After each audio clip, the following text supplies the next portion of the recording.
રાજ્યમાં આગામી 5 દિવસ ભારે વરસાદની હવામાન વિભાગ દ્વારા આગાહી કરવામાં આવી છે।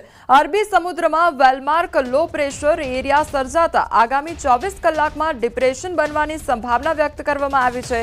આજે પોરબંદર, રાજકોટ, જૂનાગઢ, અમરેલી, ભાવનગર, ગીર સોમનાથ, ભરૂચ તેમજ નર્મદા અને સુરત, તાપી, નવસારી, વલસાડ અને ડાંગમાં ગાજવીજ સાથે ભારે વરસાદની આગાહી કરવામાં આવી છે। સાથે માછીમારોને દરિયો ન ખેડવા માટે સૂચના પણ આપવામાં આવી છે।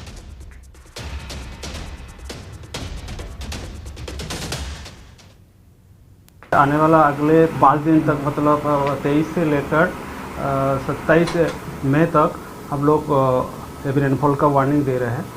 और जो मेनली जो साउथ गुजरात की डिस्ट्रिक्ट्स है इसमें और जो सौराष्ट्र की साउदर्न डिस्ट्रिक्ट है इसमें हम हेवी रेनफॉल वार्निंग दे रहे हैं।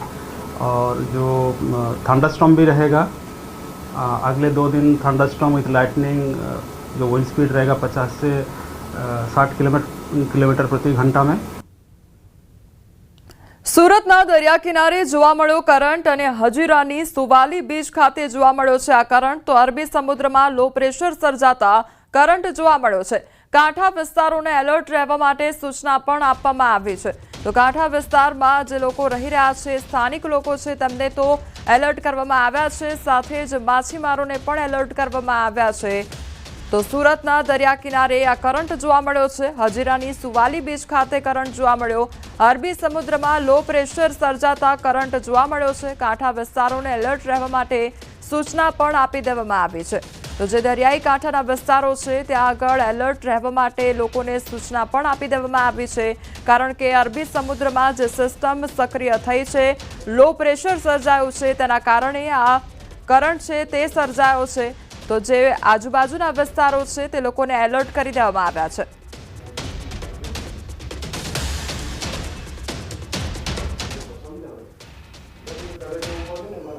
હવામાન વિભાગની આગાહી અને અરબી સમુદ્રમાં શરૂ થયેલી લો સિસ્ટમને લઈ જે ચક્રવાત એટલે કે વાવાઝોડું ઊભું થયું છે, શક્તિ નામનું આ વાવાઝોડું ધીરે ધીરે ગુજરાત તરફ આગળ વધી રહ્યું છે। ત્યારે દક્ષિણ ગુજરાતની વાત કરવામાં આવે તો દક્ષિણ ગુજરાતમાં છેલ્લા 12 કલાક એટલે કે આજે વહેલી સવારથી દરિયામાં મોટા પ્રમાણમાં કરંટ જોવા મળી રહ્યો છે।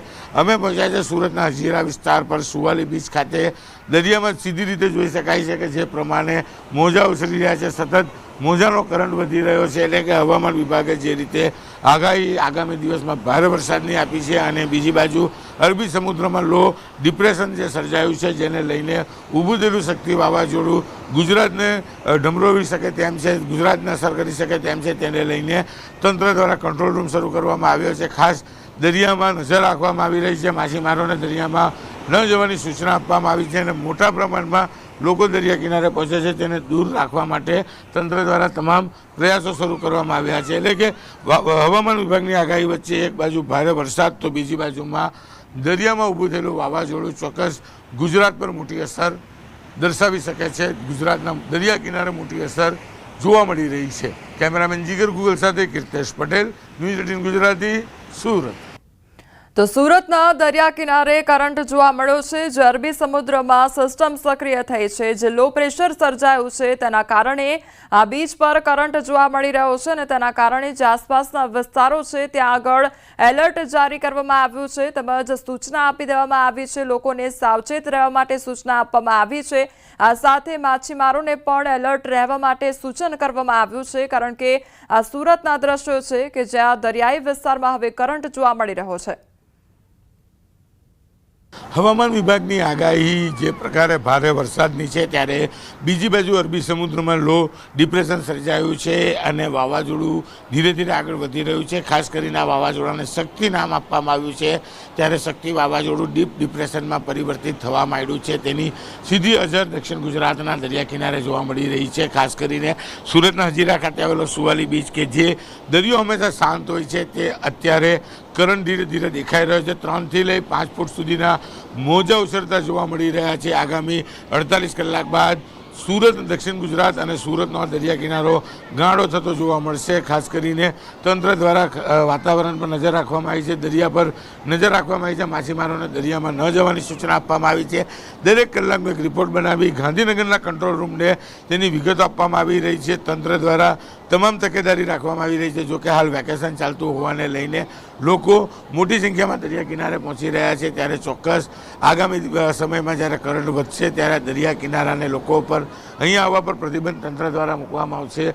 પોલીસ દ્વારા સતત અહીંયા મોનિટરિંગ કરવામાં આવી રહ્યું છે. પણ જે પ્રકારે કહી શકાય કે શક્તિ નામનું વાવાઝોડું જ્યારે ડીપ ડિપ્રેશનમાં પરિવર્તિત થયું છે અને ધીરે ધીરે આ વાવાઝોડું આક્રમક સ્વરૂપ લઈ રહ્યું છે અને આગામી દિવસમાં જ્યારે એની અસર ગુજરાતને થવાની છે ત્યારે ચોક્કસપણે કહી શકાય કે દરિયામાં તેની અસર અત્યારથી જ જોવા મળી રહી છે. કેમેરામેન જીગર ગોલ સાથે કીર્તેશ પટેલ, ન્યૂઝ 18 ગુજરાતી, સુરત. વાવાઝોડાની સંભાવનાને લઈ ગીર સોમનાથ જિલ્લા પ્રશાસન સજ્જ બની ગયું છે. દરિયા કિનારા પર માછીમારી કરતા તમામ માછીમારોને પરત આવવા આદેશ કરવામાં આવ્યો છે. મોટા ભાગની બોટો હાલ પરત ફરી હોવાનું જિલ્લા કલેક્ટરનું કહેવું છે, તો બાકીની તમામ બોટો આજના દિવસમાં પરત આવી જશે. સાથે સાથે જિલ્લાના તમામ કંટ્રોલ રૂમ કાર્યરત કરવામાં આવ્યા છે. પ્રશાસન સજ્જ બન્યું છે. જો અરબી સમુદ્રમાં વાવાઝોડું વધુ સક્રિય બનશે તો એનડીઆરએફની ટીમો પણ બોલાવવામાં આવશે. એના દ્વારા આગામી 7 દિવસ સુધી આગાહી આપણને આપવામાં આવી છે. આના ભાગરૂપે આપણે તમામ માછીમારો જે દરિયામાં ગયા છે તેને પરત બોલાવવાની કામગીરી ચાલુ થઈ ગઈ છે. અત્યારે દરિયામાં લગભગ 600 ઉપરાંત માછીમારોની બોટો આપણી ગયેલી હતી. મોટાભાગની પરત આવી ગઈ હતી સિંદૂર ઓપરેશન સિંદૂરના કારણે, પરંતુ ત્યારબાદ અમુક પાછી ગયેલી છે તે પરત બોલાવવાની કામગીરી ચાલુ છે. તો ગુજરાતના ખેડૂતોના માથે ઘાત પર ઘાત આવી રહી છે. હજુ તો માવઠાના મારથી ઊભા થયા નથી, ત્યાં હવે વાવાઝોડાનો ખતરો ઊભો થયો છે. ગુજરાતના દરિયાકાંઠે સૌથી ખતરનાક વાવાઝોડું ટકરાવવાની સંભાવના છે. ઈસ્ટ સેન્ટ્રલ અરબ સાગરમાં સર્જાયેલું લો પ્રેશર ડિપ્રેશનમાં ફેરવાઈ શકે છે. ડિપ્રેશન બાદ સિસ્ટમ વધુ મજબૂત બની શકે છે, જેના પગલે ગુજરાતમાં આગામી 7 દિવસ સુધી ભારે વરસાદની આગાહી કરવામાં આવી છે. 7 દિવસ સુધી ગુજરાતના વિવિધ જિલ્લાઓમાં છૂટાછવાયા સ્થળે થંડરસ્ટોર્મ સાથે ભારે વરસાદની આગાહી કરવામાં આવી છે. દક્ષિણ ગુજરાત અને દક્ષિણ સૌરાષ્ટ્રના ભાગોમાં વરસાદની આગાહી છે, તો સંભવિત વાવાઝોડાને લઈને ગુજરાત પણ સતર્ક થઈ ગયું છે.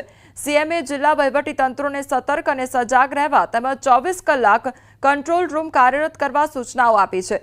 જ્યારે સુરતમાં પણ કંટ્રોલ રૂમ શરૂ થઈ ગયો છે. તમામ અધિકારીઓને સતર્ક રહેવા માટે સૂચના આપી છે.